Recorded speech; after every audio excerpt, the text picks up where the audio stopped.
All India ఇమామ్ association president Sajid Rashidi ఎవరైతే ఉన్నారో ఆయన తానుగా ఒక ప్రెస్ మీట్ పెట్టి దాంట్లో ఆయన ప్రకటించింది ఏంటంటే, నేను ఈసారి ఎన్నడూ లేనట్టుగా బీజేపీకి ఓటేశాను, ఇంతవరకు ఎప్పుడు వేయలేదు, ప్రస్తుతం ఓటేశాను, ఎందుకంటే అభివృద్ధి అన్నది బీజేపీతో మాత్రమే సాధ్యమవుతుంది అని చెప్పేసి ఆయన చెప్పడం జరిగింది. దీనికి వెనకాల ఉన్న మతలబు ఏమిటి అంటే, ఆయనకి వచ్చిన ఫీలర్స్ ప్రకారము ఈసారి అరవింద్ కేజ్రీవాల్ ఓడిపోతున్నాడు, తనకి ఏదైతే పైన అంబ్రెల్లా రక్షణ ఏదైతే ఉందో ఆ రక్షణ తొలగిపోబోతోంది.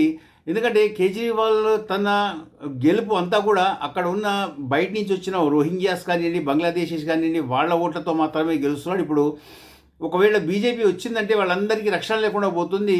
రేపు పొద్దున్న వాళ్ళ సర్పరం మాట్లాడడానికి ఎవరు ఉండరు. అందుకని ముందరే చెప్పేసి మనము బీజేపీ కొంచెం ఫర్గా ఉంటే బీజేపీకిను తర్వాత ఈ సెటిలర్స్కి మధ్యలో ఏమన్నా మధ్యవర్తిత్వం చేయొచ్చు అని చెప్పేసిన ఒక ఆలోచనతోటి మనకి ఈ సాజిద్ రషీదీ ఎవరైతే ఉన్నారో ఆయన ముందరే ఆలోచన చేసి ఈ విధంగా చేశాడు అని చెప్పేసి పరిశీలకులు అంచనా వేస్తున్నారు.